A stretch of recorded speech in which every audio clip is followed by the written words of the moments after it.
We'll give our other colleagues here a couple of minutes, so appreciate your patience. Thank you.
My apologies, including to the TV crew out there. We'll give us a moment here yet, and hopefully Ms. Kumlager-Dove will be here shortly.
On South Central Asia will come to order. The purpose of the hearing is to discuss export controls on semiconductor manufacturing equipment and their subcomponents.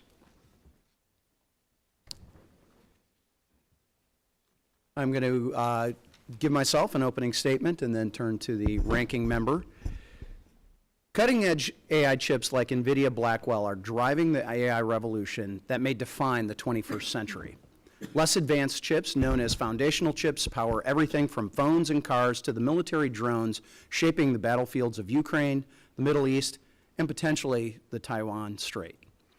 Whichever country dominates semiconductor production will have the power to lead the world. Building these chips requires highly specialized tools. These chip-making tools, often worth billions of dollars, can etch features in chips that are smaller than the width of a strand of human DNA. Not hair, DNA. American, Dutch, and Japanese companies control the vast majority of the market share. If the free world blocked China's access to these machines, America and its allies would control the defining technology of our time. President Trump and his administration understand this based on their public statements.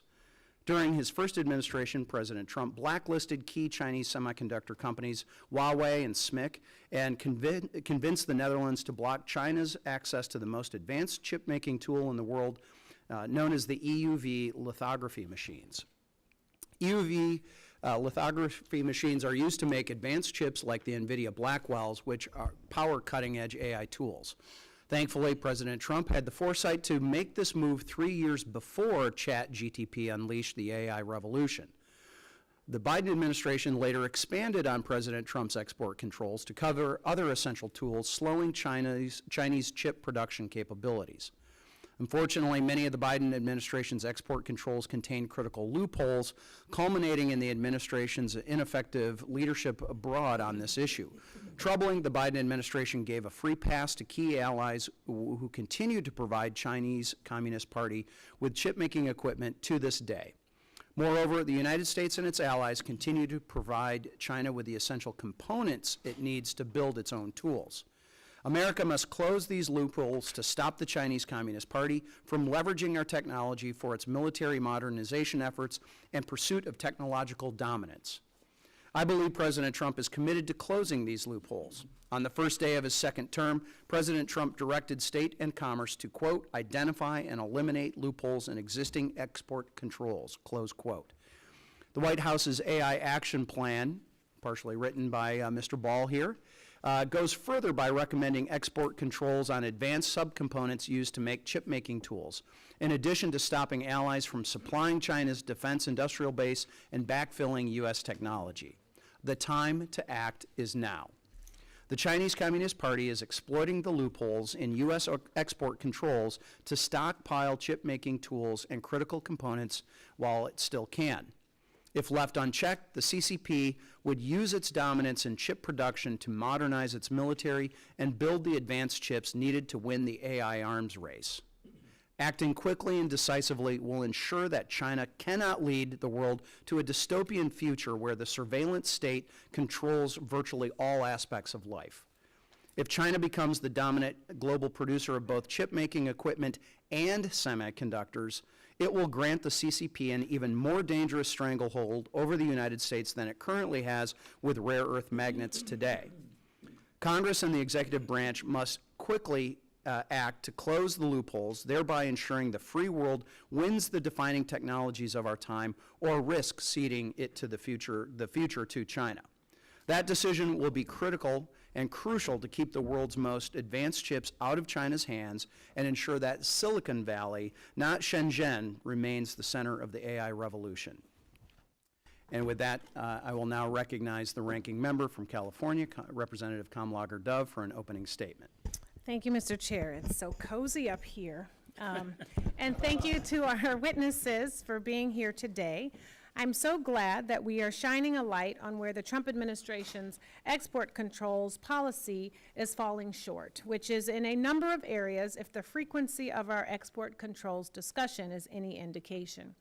Advanced SME and their sophisticated subcomponents are a particularly important topic. Effective controls are ones that target the strongest choke points in the advanced chip supply chain, and these technologies remain important contenders for those points of leverage. But a year into the Trump administration, continued loopholes are no longer an accidental oversight. They are de facto administration policy. That's because the key obstacle to a more effective controls is Trump himself. Over the past few months, Trump has visibly transformed export controls from a national security tool to a negotiating tool that can be traded away to serve his own political and personal interests. Export controls have fallen victim to the same self-serving deal-making that characterizes the rest of Trump's foreign policy at the expense of U.S. interests. Trump's trade war with China has completely undermined the U.S. exports controls regime. By imposing controls to gain leverage in trade talks, the administration turned export controls into a concession that can be negotiated away. Pausing the 50% affiliates ruling gives Chinese entities a year to create workarounds, reducing the national security benefits in proportion to the economic impact to U.S. companies. Not only that, linking controls to the trade talks has invited Chinese retaliation to a degree that we've never seen, not even under the Biden administration. Trump has tied our hands by giving the PRC an excuse to deem any new export control regulation as a restarting of the larger tariff war. Of course, this is not the first time that this administration has prioritized deal-making with export controls over U.S. national security. Trump rescinded the AI diffusion rule on the same day he arrived in the Middle East to announce unprecedented sales of AI chips to the UAE and Saudi Arabia before any security agreements were put in place. And the day after downplaying the murder of Jamal Khashoggi in the Oval Office, he greenlit the sale of 35,000 NVIDIA Blackwell chips to Saudi Arabia's government-backed AI company, Humane. What the supposed cybersecurity and reporting requirements are, and whether this was even a net benefit for U.S. interests, is an open and very real question. It's almost as if the U.S. export control policy is being driven by personal interests of maybe the president or key advisors, whose crypto company reportedly benefited from a $2 billion investment from the UAE in exchange for the NVIDIA deal. That's why I introduced a state auth amendment requiring an investigation into this apparent quid pro quo, which all of my Republican colleagues voted against. Trump's export control deal-making has even extended into blatantly illegal territory.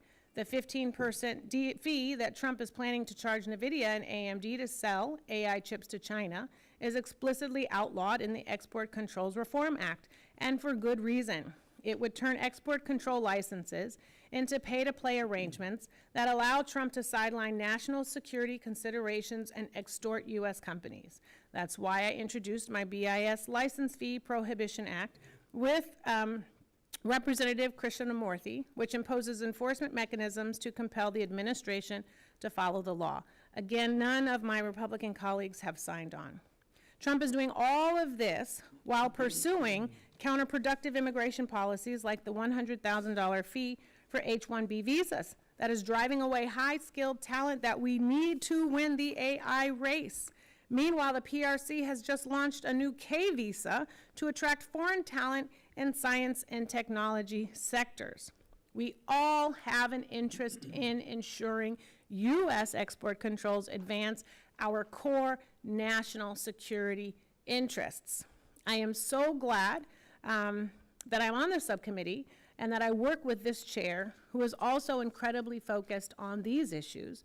And I'm glad that this hearing is happening so that we can focus on the fundamental objectives. And I certainly look forward to a robust discussion. Thank you, and I yield back. Gentlelady yields back. Other members of the committee are reminded that opening statements may be submitted for the record.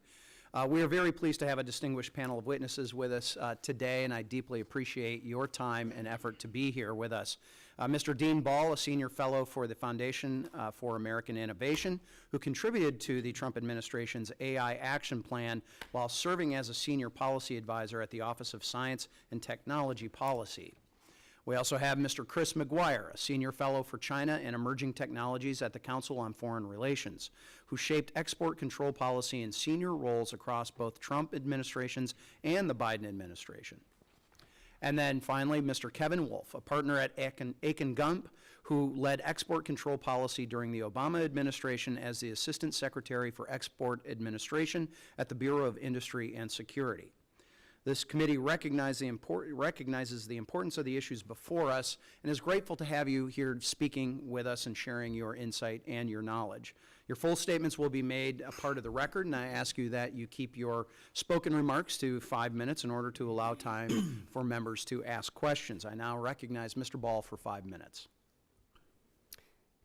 Chairman Huizenga, Ranking Member Kamlager-Dove, and distinguished members of the subcommittee, thank you for the opportunity to testify today on this vitally important topic. My name is Dean Ball. I'm a senior fellow at the Foundation for American Innovation, where I focus on AI, emerging technologies, public policy, and geostrategy. The views I express in this testimony are my own and should not be construed as representing the official position of the Foundation for American Innovation or any other organization with whom I have a current or prior affiliation. In July 2019, during his first term, President Trump successfully persuaded the Dutch government to block sales of extreme ultraviolet lithography machines to Chinese semiconductor companies. These machines are the result of a tremendous range of scientific breakthroughs and technological miracles, employing lasers, for example, whose precision is akin to hitting a hole-in-one on the moon from Earth to paint sub-microscopic electrical circuits with light onto razor-thin wafers made of processed sand. At the time, these lithography machines, made exclusively by the Dutch company ASML, were not widely known outside of the semiconductor industry and its close observers. But President Trump's decision would prove wise and forward-looking.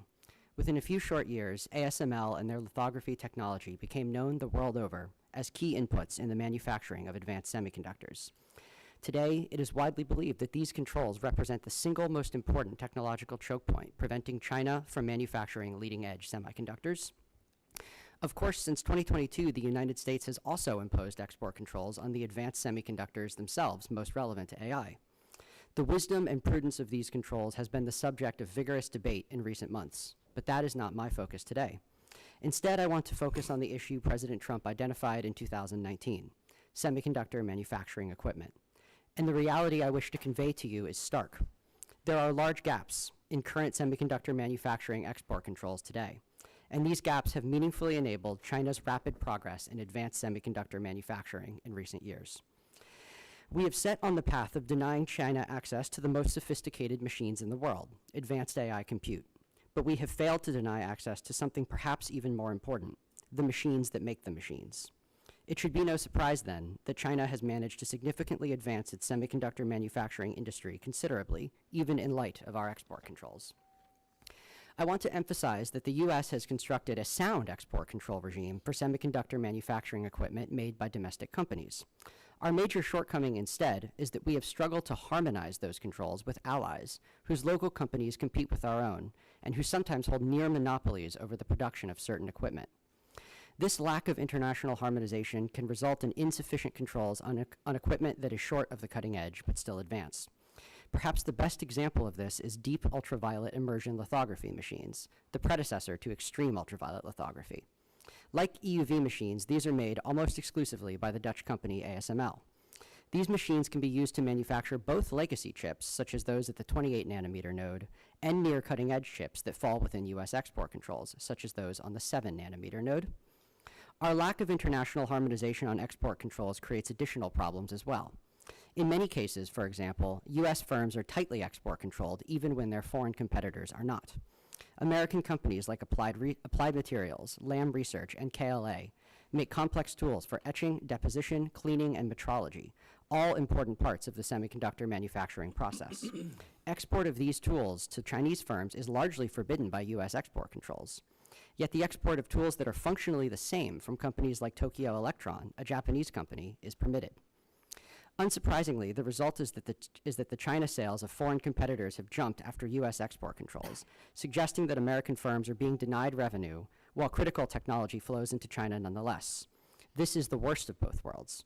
Our firms bear the cost of the policy, but the policy itself fails because our allies do not coordinate with us.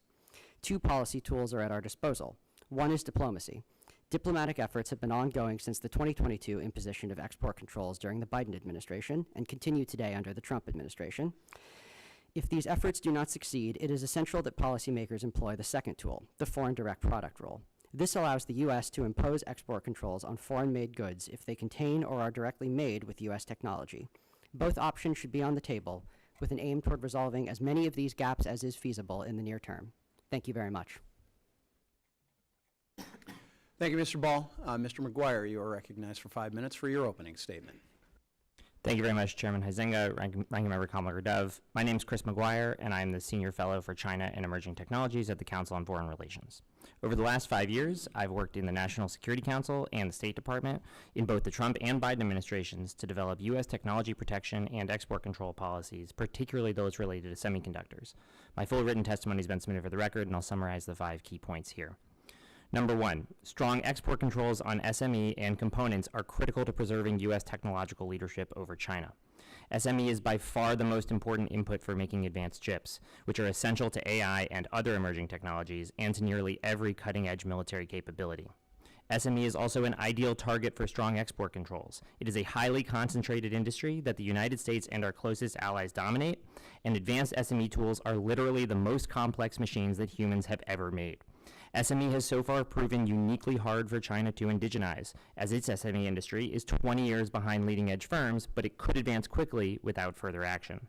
Strong controls on SME and its subcomponents, which seek to constrain China's ability to manufacture advanced chips or build advanced tools, are the foundation of all U.S. technology protection efforts. If we lose our edge in advanced chip manufacturing, America's ability to curtail China's technological ambitions, shape the global landscape, and preserve our military advantages over China will rapidly evaporate. We cannot afford to get this wrong. Number 2, current controls are working, but not well enough. U.S. and allied restrictions have slowed China's progress in advanced chip making, which are currently 3 generations behind the leading edge and are capacity constrained. The best U.S. AI chips are currently 5 times as good as the best Chinese AI chips, and by 2027, Huawei's public roadmap suggests that the best U.S. AI chips will be 25 times better than Huawei's best chips. This is because China's manufacturing capabilities are not advancing as rapidly.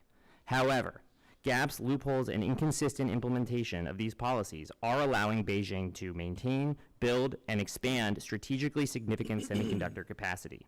The United States, the Netherlands, and Japan exported over $40 billion worth of SME to China in 2024. SME was the #1 or #2 export to China from each country. China is using this equipment to A, increase the quantity of advanced chips it can produce, and B, build out a massive number of mature node fabrication facilities that would enable it to dominate the global mature chip market just as it currently dominates rare earths. We must close these loopholes. Number 3, allied controls must be leveled up to match U.S. controls. Key partner countries, particularly the Netherlands and Japan, have not fully matched U.S. controls on SME. In particular, these countries continue to export tools and components to the most advanced Chinese fabs and Chinese tool makers, and they perform on-site maintenance support at advanced Chinese fabs, which U.S. companies are all prohibited from doing. Insufficient Allied controls have uplifted Chinese chip-making capabilities while also shifting market share away from U.S. firms. Without this support from Allied companies, the capabilities of advanced Chinese fabs and tool makers would stall and potentially even degrade. Number 4, expanded countrywide restrictions on SME, in addition to comprehensive restrictions on all advanced Chinese fabs and tool makers, are necessary to close all loopholes. Only broad, countrywide restrictions on all SME capable of advanced production can reliably prevent Beijing from advancing its chip-making capabilities or dominating mature node manufacturing. The United States should ban exports to China of all tools that can be used for advanced production, specifically all tools capable of 300mm wafer processing. This would halt the growth of China's advanced and mature node chip production capabilities. The Department of Commerce must also update the entity list to include all entities affiliated with China's national champions in chipmaking and SME, but entity-based measures alone cannot keep pace with China's rapid build-out and complex corporate structures. Point number 5.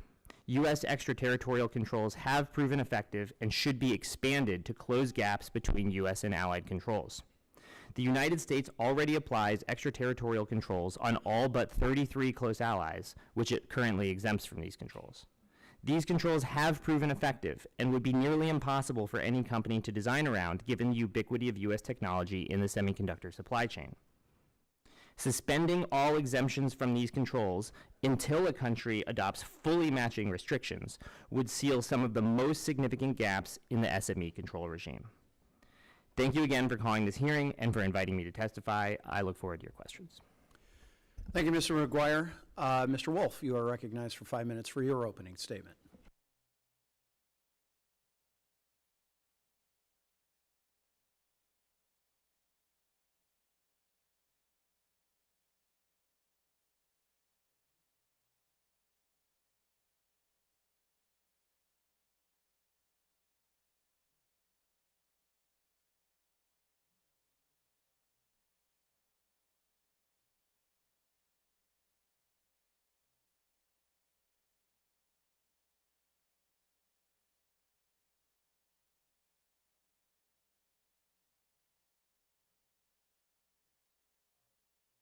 To know about loopholes, you have to decide what you mean by the term. I mean, the general meaning of the term is that it's an ambiguity that the regulator missed when writing the rule. The other meaning of the term is that there's a gap in the rules that the person talking about it simply doesn't like. But to know whether a loophole exists, you have to know what the policy objective is. And there's some limitations in that. With respect to this area, because the moment you start imposing rules, you have to then ask, are they going to be both effective and not counterproductive? By effective, it means it actually stops the item that you're talking about going to the bad end use or bad end user that you're referring to, and not counterproductive means you don't end up doing more harm to U.S. industry, thus harming U.S. domestic national security to the advantage of their foreign competitors in allied countries. The issue with export controls is that it was created, and the Allies enforce it, to achieve the objective of identifying the types of items that have some relationship to weapons of mass destruction, conventional weapons, or the parts or components or technology used to make them. And many of the gaps that are being referred to are a function of the limitation of the Allies taking that classical approach toward export controls. That is, they will only want to regulate items unless they have some direct relationship to weapons. The Biden administration took a much broader approach toward national security with respect to its effort to use a variety of list-based and end-use and end-user controls to cut off the types of items that are necessary for the development or production in China of advanced node semiconductors, production equipment, the compute for AI, and supercomputers. We haven't yet heard the Trump administration's policy objective with respect to how to accomplish something similar. The issue when dealing with the allies is how do you convince them to see that broader national security objective? How do you convince them to look in the way the Biden and the Trump administration have viewed national security with respect to China beyond that classical perspective? The Biden administration was quite successful in coming to agreement with the Dutch and Japanese with respect to a limited series of tools, as was described but the Dutch and the Japanese and no other country has agreed to the expansive controls on activities by their companies or certain uncontrolled items for end uses, such as helping Chinese companies produce advanced node semiconductors. So how do we close that gap? Well, I've listed out a bunch of options. One, diplomacy. Two, carrots with threats. Sticks with threats. And then in the meantime, also changing licensing policy until any of those objectives can be achieved, so as not to disadvantage U.S. industry, domestic economic security to the direct advantage of their foreign competitors in allied countries with respect to equipment that is widely available. And I look forward to getting into a discussion of the pros and cons of each of these options with you. So I'll stop there and look forward to discussing any of the questions you might have. Thank you.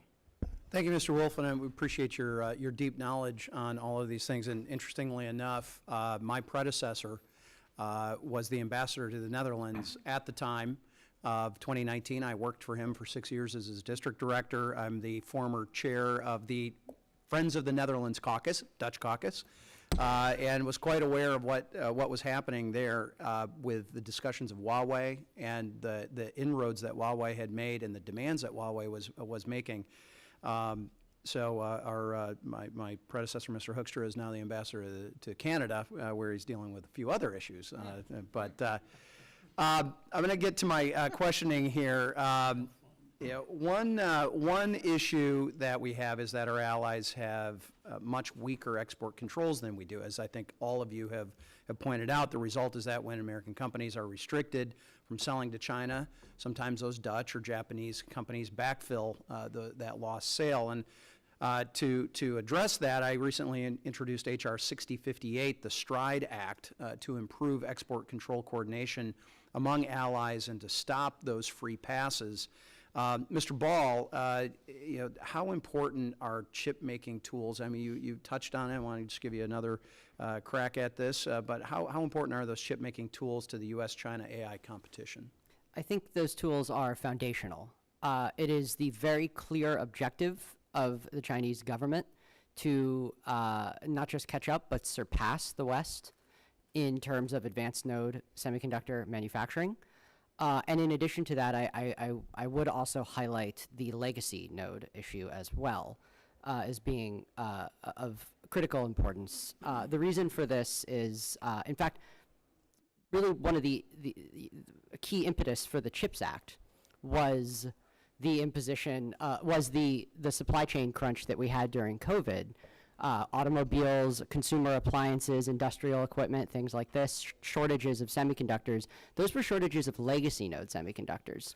These are critical inputs to any advanced economy, and you can shut down any advanced economy if you control those inputs. They're low margin goods. The economics become very similar in some ways to rare earths and critical minerals. And so you could see that choke point being a critical leverage point. So I'd say both legacy and advanced semiconductor manufacturing is essential. All right, I've got a couple of areas I need to move quickly through, but Mr. McGuire, in what ways are allied countries backfilling for these U.S. companies? And does legislation like STRIVE or others help to address that? I would note 4 things. Number 1, at advanced Chinese fabs, they can still export non-advanced tools, which allow them to build out their capacity. Number 2, allied companies can still service tools at advanced Chinese fabs and can also service advanced tools anywhere in China, which allow them to maintain the tools. Number 3, the allies can exempt components to Chinese tool makers. And then number 4, there are certain advanced allied tools, the DUV machines in particular, that can still be exported to China. We urgently need to close these gaps, and I think legislation would be very helpful. Okay. Some argue that because Beijing controls the supply of rare earth magnets, something that's big in Michigan with our automotive industry, the United States cannot protect its technology from Chinese exploitation. However, I believe that we are stronger than we think, but I worry that backing down teaches China to abuse any perceived leverage that they may have, whether it's from tariffs, fentanyl, to Taiwan. There's an old Leninist adage, you probe with bayonets. If you find mush, you push. If you find steel, you withdraw. And it seems that the CCP follows that quite closely. Mr. McGuire, what should the U.S. do to deter Beijing from weaponizing its rare earth supply so that we can make sovereign policy decisions without retaliation? Absolutely. And is it possible to even do that? Absolutely, that's a great question. I think it's important to note how much more expansive the Chinese rare earth controls were than anything that the U.S. has on the books. I think that something that the U.S. could do if the Chinese go back to the well of rare earths and start to deny licenses is basically to impose an equivalent regime on semiconductors. So what that would mean would saying if you require a Chinese license to make any advanced chip, then it's only logical to have any export of any advanced chip to China, meaning any 14 nanometer or more advanced chip, require a U.S. export license. We're not saying we're necessarily going to deny all those licenses, but if the Chinese are going to require a license, then we have to require a license too. That would put extremely onerous restrictions on China and effectively make their entire technology industry go through the bottleneck that is BIS.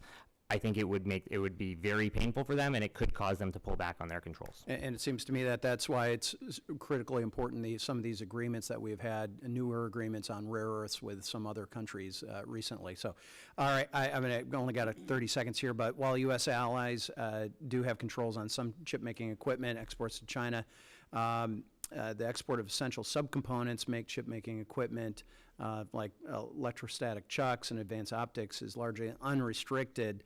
Mr. Ball, if the U.S. and allies have enacted export controls to restrict China's access for producing chips, does it make sense that China continue to be allowed unrestricted sales of subcomponents into China? And Mr. Wolf, some PRC chip-making equipment companies have already been added to the Commerce blacklist known as the Entity List. Do other currently unlisted PRC chip-making equipment companies also conduct the same activities as those already blacklisted by Commerce? If so, which ones? My time has expired. I may need to hold that, and certainly I would like to get that in writing, and possibly if we have a second round, I'd like to revisit that.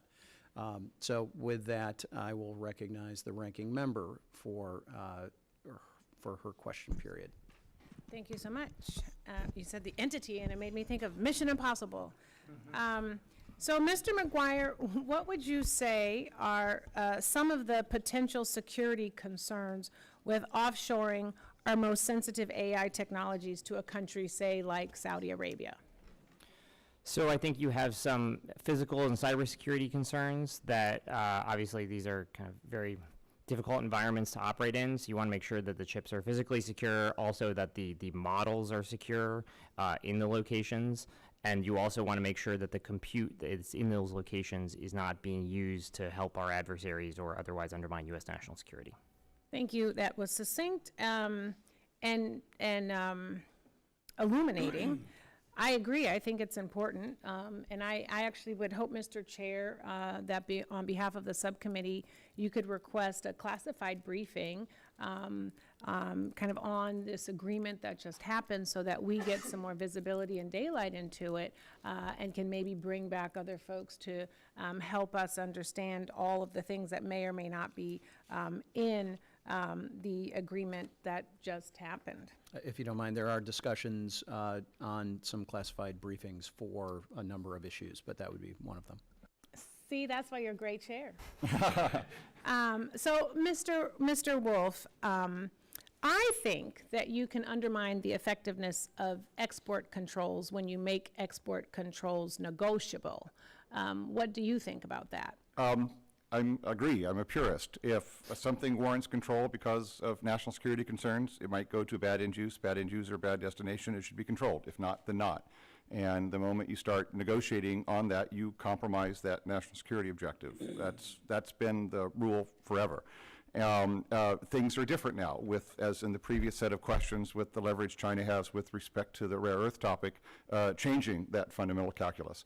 And it's extremely complex, other than developing supply chain autonomy, as CFR came out the other day in terms of supply chain security issues, particularly on rare earths. We're sort of short right now for good ideas to address that. But fundamentally, what you say is absolutely correct. Right. And even though things may be different now, what should never be different is that national security, our national security, should never be negotiable. Yes. So and it should not also ever be for sale. So, Mr. McGuire, Does charging a 15% fee do anything to address the national concerns of selling an advanced AI chip like the H20 to China? With the caveat that I would defer to counsel on the legality of those provisions, no, I don't think it does. Okay. Well, I think we have an administration that when they want something, they get it done. I'm going to just say that because they've wanted to do a lot of things and they've been getting them done, right? So I think we should be thinking about that. And we should also be thinking about revenue schemes when it comes to things like these AR chips. So Mr. McGuire, do you think that selling Blackwell chips to China would harm our national security? Yes, I do, and I was very pleased that the president said that that was not the plan. Right. But once again, not saying that there's not going to be a plan, and then, for example, having a big glossy dinner like what we saw last night, I think should raise concerns for any China hawk or person who's invested in our national security. And I just have to say, this room should actually be full of people. We should actually be in the larger hearing committee room because of the event that happened last night where you saw AI titans embracing the administration. And then we hear this deal, and while 35,000 Blackwell chips might not sound like over 100,000, it still should raise the ire enough for everyone to want to be in this committee asking questions about what happened, about what's in this agreement, about what's in this deal. I remember last year, former chair, when we had the Secretary of State in our hearing room asking questions to a room full of interested people, asking real probative questions about national security and what was at stake. And I think that agreement that was made yesterday, I think that dinner that happened yesterday should have everyone's eyes wide open about the 5-alarm fire that we could potentially be grappling with the revenue schemes and the profit-selling questionable schemes of these chips. Mr. McGuire, you said yourself that SME is the most advanced technology on the planet, and we should be asking these kinds of questions every single time we get. Thank you, Mr. Chair, for indulging me for those extra seconds, and I yield back. The chair wasn't paying attention, but sure, yes. Yeah. Thank you anyway. You are very welcome. And you acknowledged our chair emeritus, or emerita. Well, Sorry, my Tuss is male and Ty emeritus. Ty Yes. is female. Yes. So I took Latin. Yeah, so my Latin Two genders. my Latin was a little weak, but while we appreciate his attendance, my understanding is with committee rules was you go through our subcommittee members first, and then. See, that's what happens when you're not a chairman anymore. Yeah, watch the door. It's in the back. But your attendance is appreciated because of your attention to this issue over the last. I will number have of to years. return at a later time then. Okay. Move Well, back.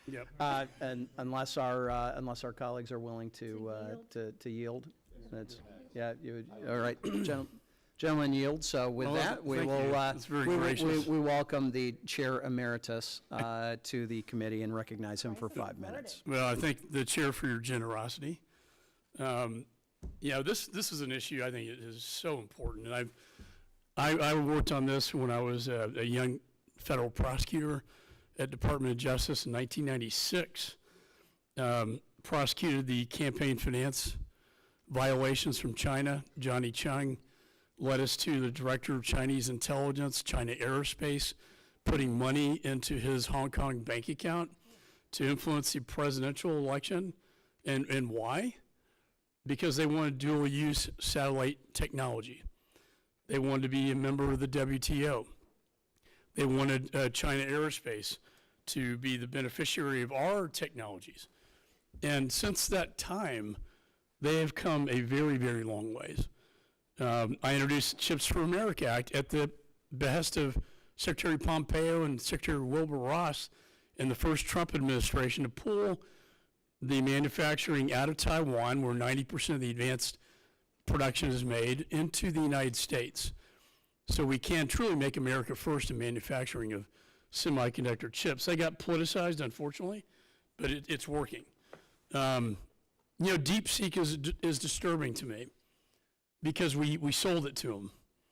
NVIDIA, God bless them, and it was legal in their defense at the time, sold the advanced chips that allowed China to make the first AI DeepSeek technology, which is now banned and would be illegal under current law. But the damage is done. Now they're creating all these AI chips. In fact, in open AI, I was told yesterday that China is actually ahead of the United States. So in this great power competition, we have a lot of work to do. I want to bring up just a couple. First of all, Mr. Ball, your point on the foreign direct product rule is spot on.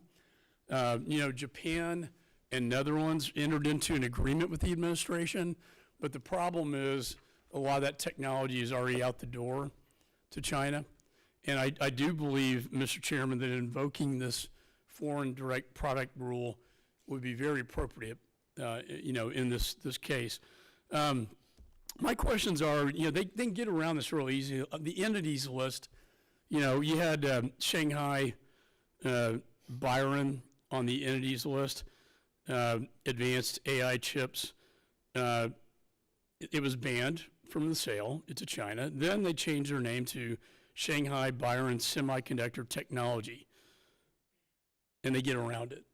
So I'm working on legislation that would basically set a statutory standard that would ban any affiliate that's 50% or more owned by a blocked entity. Do you believe that would be helpful? And that would be at BIS and the Commerce Department, over which we have jurisdiction. Do you think that would be a helpful step, Mr. Ball? I haven't examined that closely enough to give a good answer here, but what I will say is that I think the foreign direct product rule is worth considering codifying in legislation. Yep. And I would also say that country controls are likely more appropriate than entity controls for a lot of these technologies for the exact corporate liability reasons that you mentioned. So there's been a debate at BIS about sector versus entities list, individual, and then sanctions. And my problem is if you ban a specific company, they can change the name of that company overnight, and you're off the entities list. Mr. McGuire. Yeah, I completely agree. I think we need to do both. I mean, certainly on the most advanced Chinese fabs, we certainly should make sure that they are blocked from all U.S. allied tools and completely blacklisted. The fact that allies can backfill is problematic. But I think you're completely right that the only controls that really we know will work, and given the importance of this, it is really important that we apply controls that we know work. And thank you for your leadership on this issue over the years.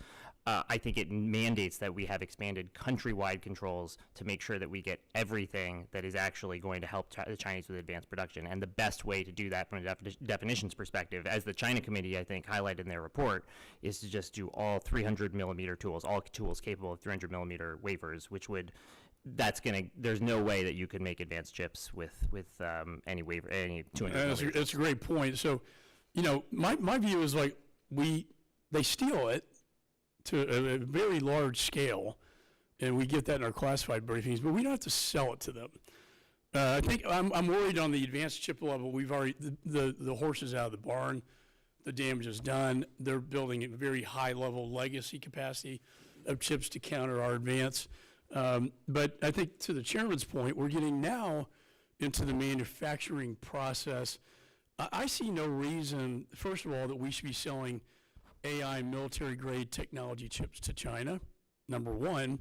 And then number two, any manufacturing tools that could be used to make AI military-grade technology. Just quick response. Completely agree. I think we should really block the Chinese comprehensively from being able to buy, make, or rent access to U.S. AI chips, and Congress should definitely help across the board on all three of those.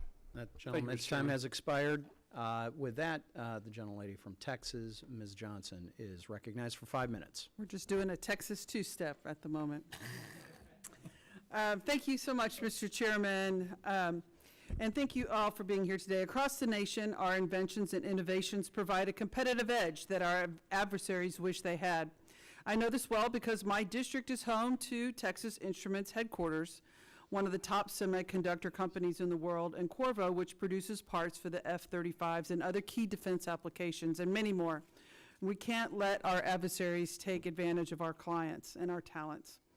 As this committee has highlighted throughout the year, export controls enforcement is a priority. The current administration claims to agree, but under Trump, the Bureau of Industry and Security has shown a breakdown in process and complete absence of vision, and it is losing talent to a devastating degree. Mr. Wolf, given your extensive experience in this, what can you tell us about the reasons for such an extensive personnel turnover?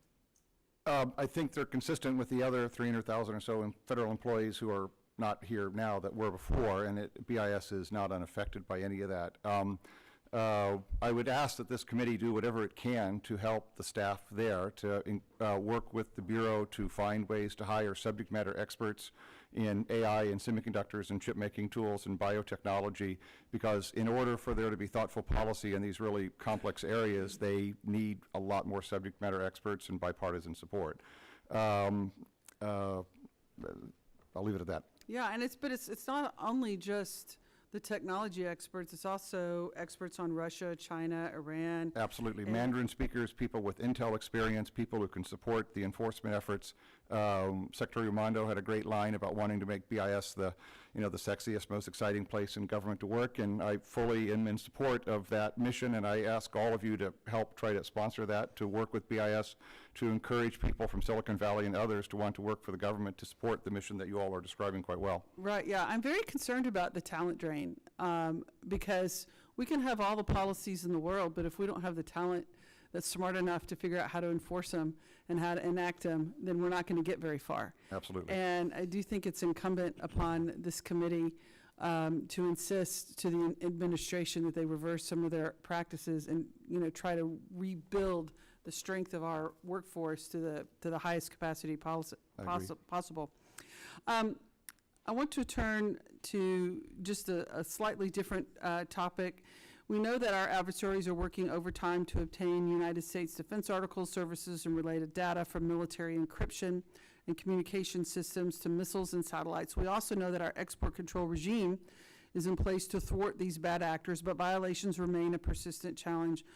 Does the State Department's use of outside monitors, also known as special compliance officers, enhance companies' compliance with export controls rather than the threat of large dollar penalties? What is your take on that? Well, I am a special compliance officer and an outside monitor, so strong views about that. And absolutely, with someone from the outside with expertise in the area, with independents who reports directly to the State Department, it can result in a lot more attention by the company on a day-to-day basis of creating the systems and procedures and hiring the experts and other personnel to do all the things that you're describing.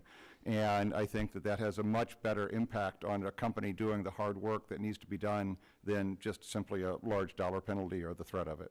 Yeah, and on another note, in previous hearings that we've had, we've talked about the need for increased whistleblower protections and key TAM protections in this area to ensure that we are notified of bad actors and when the export controls are violated. Can any of you all speak to the importance of strengthening those protections? I know the area is working well in government contracts and other parts of law. I've never actually seen it applied in export controls or where it would have not resulted in a disclosure of some sort, but I'm happy to work with you to take the benefits of government contracts and apply it to export controls. Yeah, in previous panels, other experts have testified as to the urgency for this because, again, we can have policies and we can have out there, but if we don't have enforcement mechanisms and if we don't have protections for those who are in the deep parts of the world to be able to report violations and protections for those reporters, those whistleblowers, then again, we're going to miss a lot of the battle. And based on these, I just want to share with the committee, I have a bill on this issue, and I would love to have everyone here sign on that and have it be a joint effort from this committee to strengthen the whistleblower protections on export controls. And with that, I yield back. Oh, we'd love to review that legislation. So with that, the gentleman from Pennsylvania, Mr. Perry, is recognized for 5 minutes. Thanks, Mr. Chairman, and thanks, gentlemen, everybody, for being here. I just got to spend a couple moments editorializing, I feel like I have to. When we talk about some of the things that force America to do what it has to do, when we talk about rare earth minerals and the components that go into some of this machinery and the products we need to make, we need to quit calling them rare earth, because they're not rare. They are critical.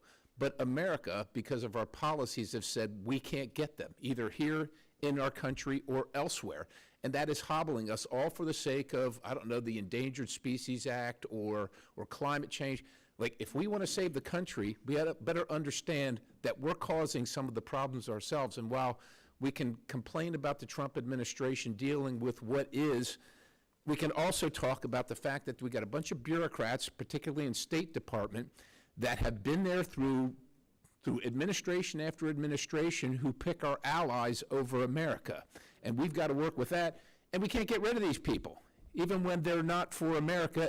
And things like the foreign direct product rule, which was supposed to be our silicon sword, it has not been effective, because we have, in the last administration, we've carved out loopholes for Japan and the Netherlands. Am I right, Mr. Wolf? We've carved them out, right? And the machinery has gone directly to Beijing, and nobody said a damn thing about it, right? Well, the hope was that the Allies would impose their own controls. The hope is not a course of action. That's like, we're in a fight for the future, not only of our country, but for the free world, and we're basing it on hope? Like, that's ridiculous. I'm sorry. It's just, that's absurd. Like, I'm around serious people, and this is a serious issue, so we got to be doing serious things as opposed to hoping that they're going to align with us at some point in time, harmonize with us. We're going to either have to force this to happen, or it's not going to happen, because people seek their best economic benefit and outcome.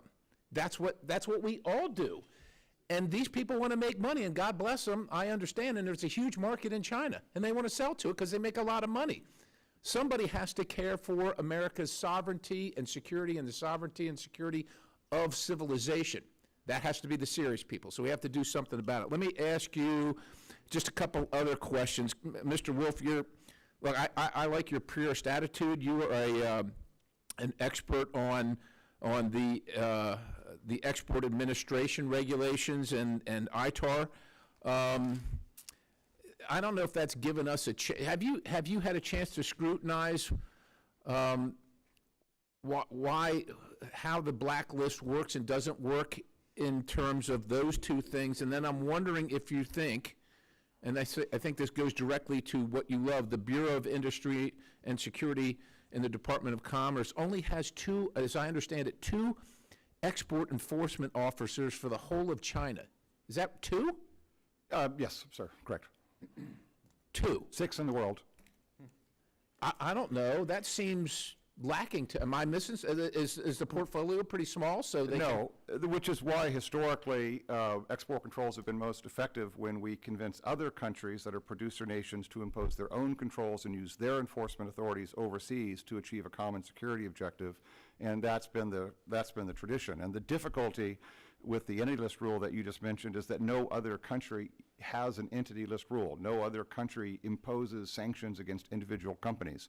And so when the U.S. imposes an entity list action, which is quite deserved and warranted, and I used to run the program, and I'm glad that it's active, it has very limited effect after a short period of time, because by definition, it only applies to non-sensitive, widely available commercial items, which means that all a company has to do is shift away from the U.S. origin item to the foreign origin item, then the entity list rule has no longer any effect.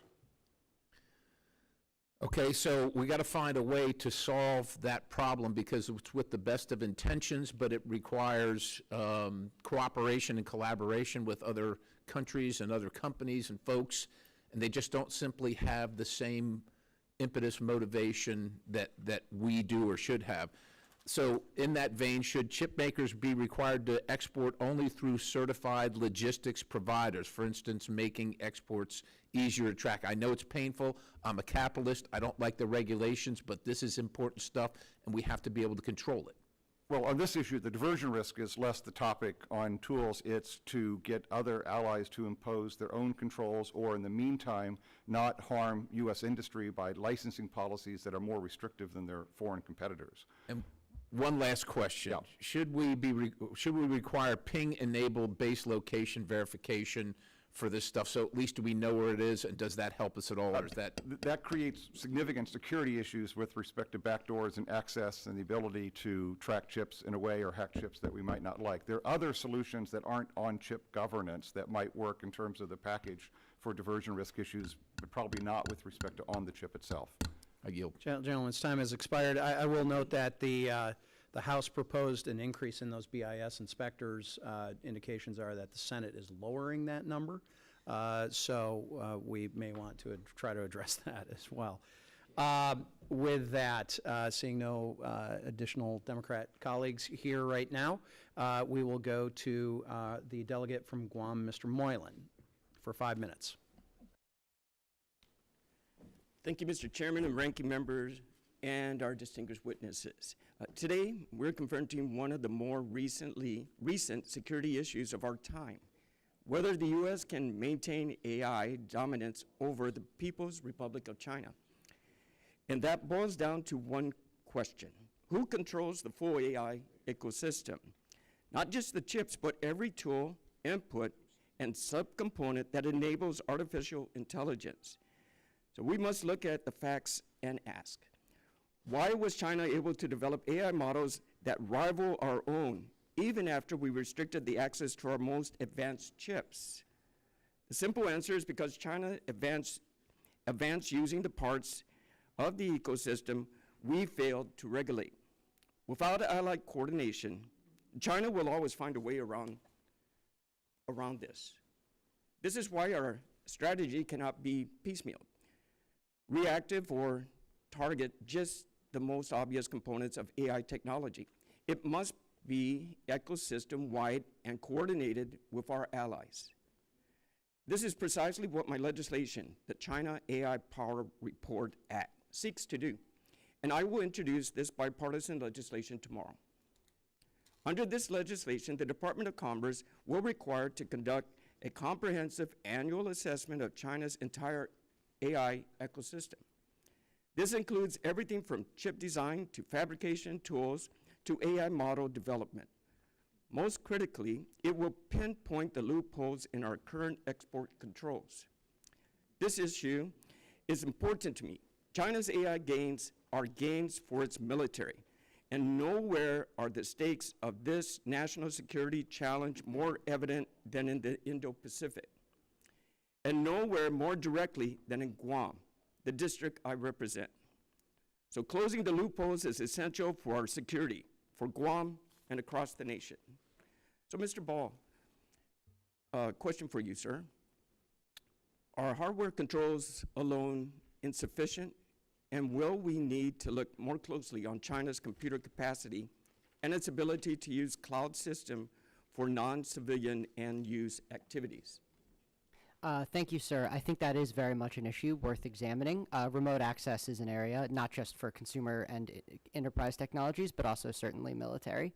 And so I think that is very much something that we need to examine very closely, and I'd be happy to give you more thoughts after this hearing. I appreciate that. We will. Mr. Wolf, should export controls put in place a maximum computer capacity for Chinese-based end users? And is it possible to regulate it in that way? Well, that already is largely the effect of the embargo with respect to high-end GPUs and other items to China. So that does exist already. And so far, the Trump administration hasn't changed that rule. Okay. And one more for you, sir. Does BIS or any other federal agency currently know the amount of computer capacity China uses from data centers outside China that rely on U.S. chips? I don't know if anybody knows the answer. I don't know the answer to that question. How can we find out? The intelligence service agencies and BIS to dive into it as a special project. I don't know if anybody has studied that. There are no restrictions on China's access to U.S. cloud services now. So actually, theoretically, the amount of computing power that Chinese companies have access to is unlimited. I agree that's a problem. Okay. Thank you. Thank you to our witnesses, and thank you, Mr. Chairman. Gentleman yields back.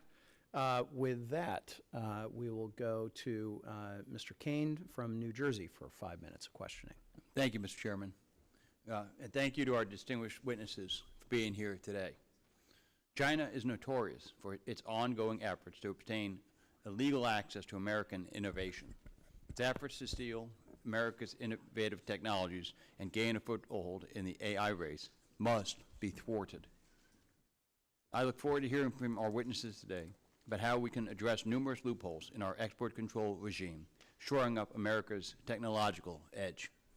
Mr. Wolf, the information technology system at the BIS need critical security updates to effectively block adversaries from exploiting critical U.S. technology. Congressman Crow and I introduced the BIS IT Modernization Act to keep American technology out of the hands of foreign adversaries. Can you share how secure IT systems at the BIS are critical to keeping American technology out of the hands of our enemies? No, thank you for that, Bill. I think I actually cite it as something positive that should be done. The IT system is ancient and needs to be improved. It's critical that the agencies be able to share information in a secure system, work with classified information directly, be able to task the intelligence community for information, protect data that's filed by companies as part of applications, and for analysts to be able to do what they do without fear of exfiltration. So please pursue those IT modernization efforts on a bipartisan basis with all you can. Thank you. Mr. Ball, export controls are critical to our national security. The Center for Strategic and International Studies has claimed, in terms of return on investment, an increase in BIS's budget is likely to be one of the best opportunities available anywhere in U.S. national security. The President also recognized the importance of BIS, requesting a funding increase in his budget request for this important agency. Do you agree that increasing the budget for the Bureau of Industry and Security is a critical decision that should be prioritized this fiscal year? Yes, sir, I absolutely do. Thank you. Mr. McGuire, China has a long history of smuggling U.S. technology to evade export controls. A recent report from the Center for New American Security indicates that China has been evading U.S. export control regime to smuggle somewhere from 10,000 to several hundred thousand AI chips into China in 2024 alone. Could you please share how a whistleblower protection program could strengthen the work of the Bureau of Industry and Security officials in enforcing America's export controls? Sure. I mean, I think the BIS absolutely needs to be able to partner with industry to highlight where there is circumventions or violations of controls. That's very important, and to the degree that there are people that are in industry that are see malfeasance and are willing to call it out, we should absolutely welcome that, because those people are patriots that are really trying to help the U.S. government. The other thing I'd say, though, is that the fact that the U.S. government actually has no license requirements on the vast majority of the countries in the world for these chip shipments is actually mostly why that diversion is occurring.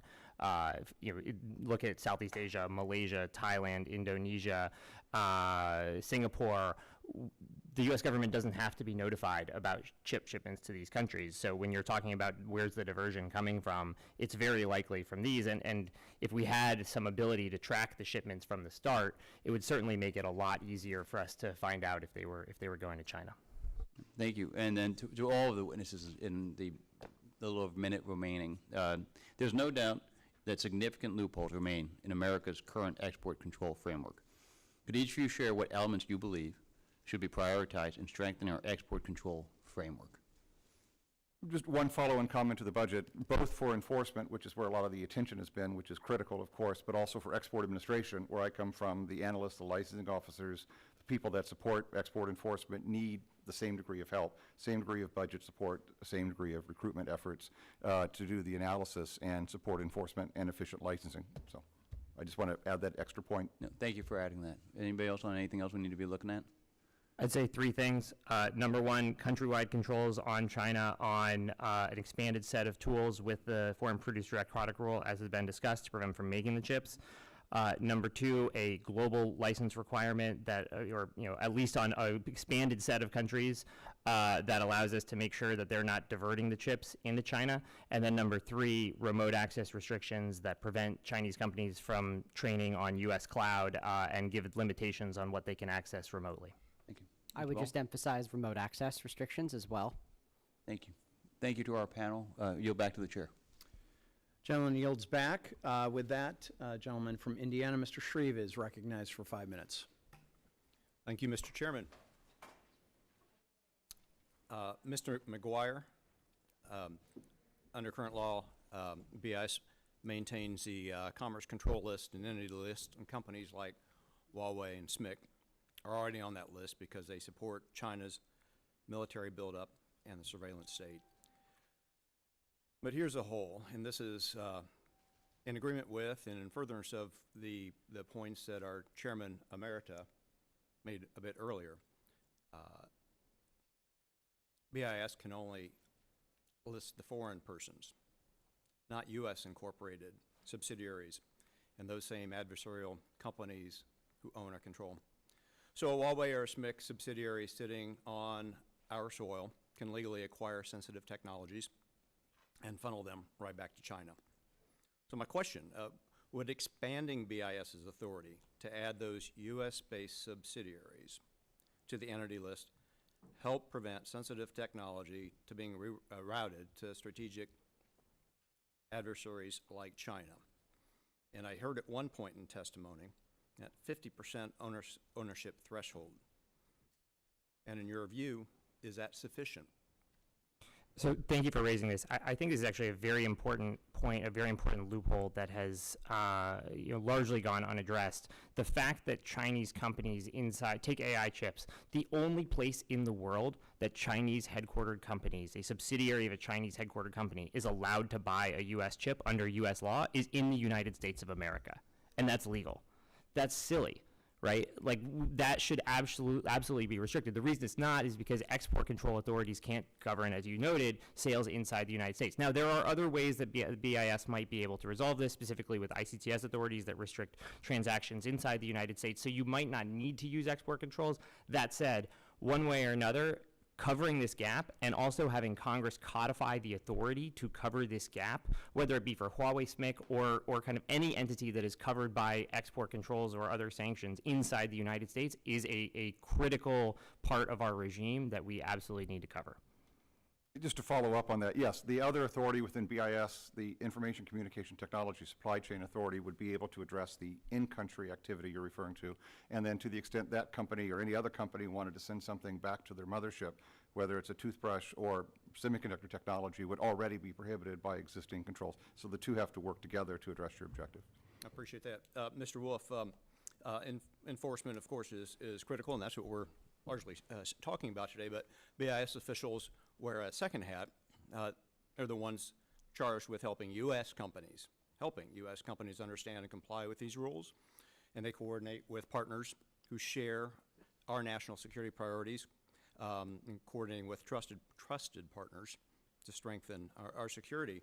But given the scope of that mission, and this is in furtherance to Mr. Perry's point, should Congress consider increasing BIS's resources so they can actually execute on those responsibilities? We know there are 2 export control officers, but if you agree with this line of question, which I think you do, can you add some color as to what materially that expansion of resources might look like so we could execute on that mission that BIS is charged with, which is twofold?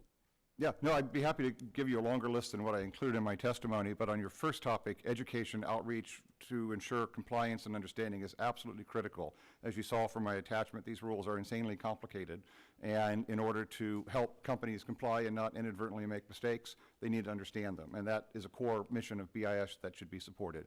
With respect to the overseas officers, you could add 100 more officers overseas to do end-use and end-user checks, but until you can get buy-in by foreign governments of a common security objective, you're never going to be as effective at adopting the goals that we're all just describing today. So really working with the allies is key. And as the chairman mentioned at the beginning and others, the impact of the rare earth issue is limiting the ability of the U.S. government to do some of that work right now, as evidenced by the pullback on the affiliates rule and some of the other activities that have occurred. So supply chain independence with respect to rare earths is critical. But in the meantime, don't do more harm than good with respect to what is in U.S. industry and applying policies that are more harsh for U.S. companies than they are for their foreign competitors, by definition handing the markets over to the foreign competitors. So it's a combination of each of those three different topics, big picture, but I'll give you a longer list later if you like. All right, Mr. Chairman, my time's expired, but I appreciate these responses very Okay. much. Your time has expired, yet, as they say on television, but there's more. We're, with the indulgence of our witnesses, the ranking member and I would like to continue with a quick second round, and so if you wanted to stick around, you could maybe explore that a bit more. So if that's all right with our witnesses, all right. Great, appreciate that. I'm going to return to my kind of final question that I didn't really have time to get an answer on. We're talking about the chip making equipment, and as a result that there's new Chinese chip making equipment companies. These companies are experiencing double-digit and triple-digit revenue growth, particularly for sales of less advanced tools used to make foundational chips that serve as the backbone of the modern digital economy. So, Mr. Ball, if the U.S. and allies had enacted export controls to restrict China's access to tools for producing chips, does it make sense that we continue to allow unrestricted sales of subcomponents into China, particularly when these subcomponents are almost all made by either U.S. or allied companies? No, sir, I don't think it does. Some subcomponents are generally applicable sort of industrial subcomponents that you export controls would have different implications, but there are also highly specialized subcomponents that go into lithography machines, metrology machines, many other things. And those subcomponents they're critical inputs and I think should be export controlled in coordination with allies. Great, appreciate that. And Mr. Wolf, you had talked a little bit about the entity list. My question was, do other currently unlisted PRC chip-making equipment companies also conduct the same activities of those already blacklisted by Commerce? And if so, which ones, and how do we deal with that? Yeah, in December of last year, the Biden administration added many, but not all, of the tool companies. They don't know the reasons for the differences, why some weren't listed. I think they should be. I agree completely with the need to work with the allies, because a lot of these parts and components are made in allied countries to cut off the supply for the same reasons. There's a sort of an evolving structure of a smaller group of close allies called the Wassenaar -1, which is a smaller group of producer nations outside of Russia. Wassenaar, by the way, is where the U.S. Embassy is in, There you go. in the Netherlands. Or consensus -1, and that would be, I think, even consistent with Trump administration policies and worldviews, the organization to work through to try to accomplish on a multilateral basis controls on the chip-making components, and also sanctions by their countries against the remaining Chinese SME companies. Maybe somebody from, earlier could explain why some of the tool companies were listed, but not all. I don't know the difference. Okay. In a recent report by the semiconductor industry research firm SemiAnalysis found that the biggest roadblock for Chinese production of advanced AI chips is the CCP's struggle to produce high bandwidth memory. Mr. McGuire, could you please explain what high bandwidth memory is and how it relates to this development, and could you walk through the key Chinese companies involved in AI chip production and how the U.S. and allied export controls impact those companies? Sure. So high bandwidth memory is essentially very, very fast memory that is almost uniquely used in high-end AI chips that are needed for the training and operation of advanced models.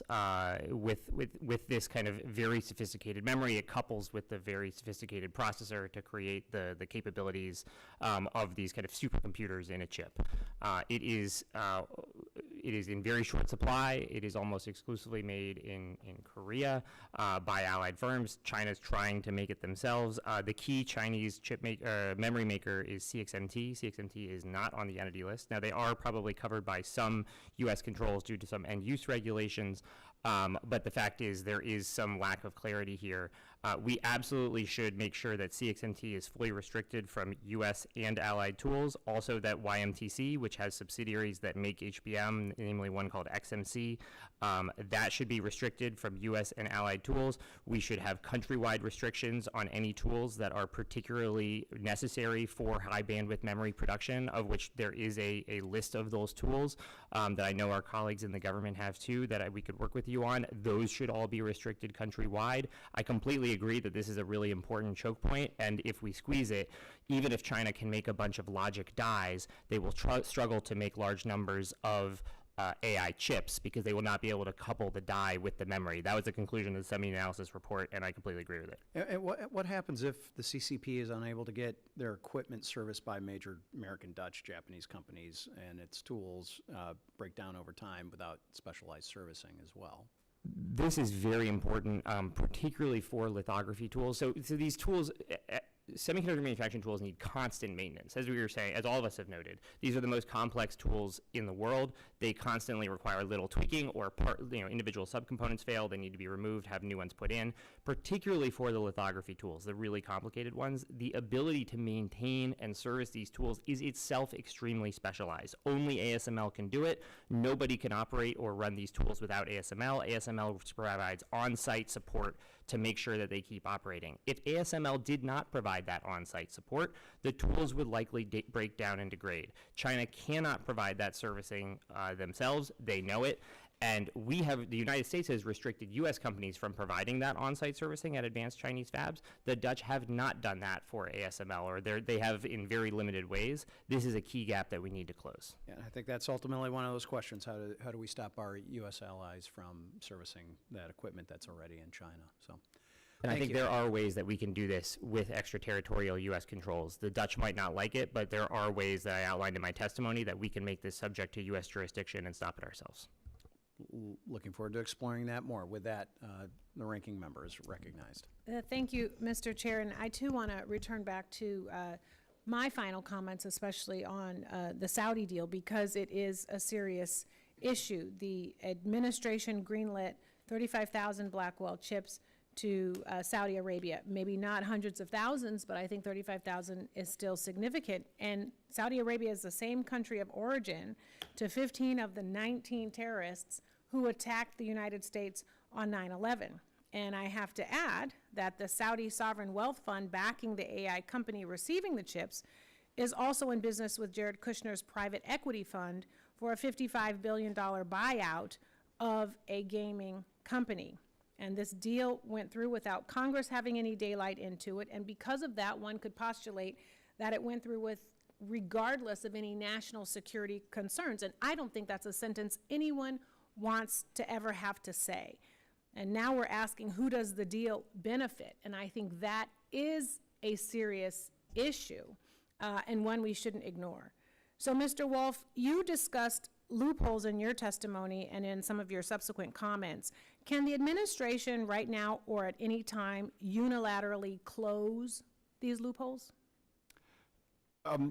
It's difficult. To the extent that a foreign company uses U.S. technology, software, or equipment to make what they make in whatever area, there is an ability to assert extraterritorial jurisdiction. The difficulty with that is that it is short-lived, in that companies then design out U.S. technology, U.S. equipment, and U.S. components, and then we have no longer the ability to assert our authority to stop a foreign company doing whatever you're describing. It does sound like whack-a-mole, but it is a tool that can be used by the administration. I'm not disagreeing. I'm only saying that it has limited durability. Right. Absolutely. So short-term, long-term tools should be discovered, employed, tested, et cetera. Correct. And at the end of the day, this is an administration. Any administration has levers. The question is, how do you use them? How often? How do you change them to continue to make them effective? Absolutely. That's why I list the various carrots, the various sticks, the appeals to common interests, the use of new plurilateral regimes, the leveling up U.S. licensing policy. In the meantime, it's a very complex issue, but you're hitting on all the right topics. Yes, lots of carrots, lots of sticks. So I recently introduced the Bipartisan Export Controls Enforcement Act, which would increase the very small number of export control officers stationed overseas to conduct end-use checks of controlled items. So, Mr. Wolf, this one is also for you. Are 11 ECOs globally enough to monitor and check the billions of dollars of licensed commerce BIS approves? Absolutely not. Again, we could add 100 ECOs, but it would still pale in comparison to getting the benefit of allies working with us.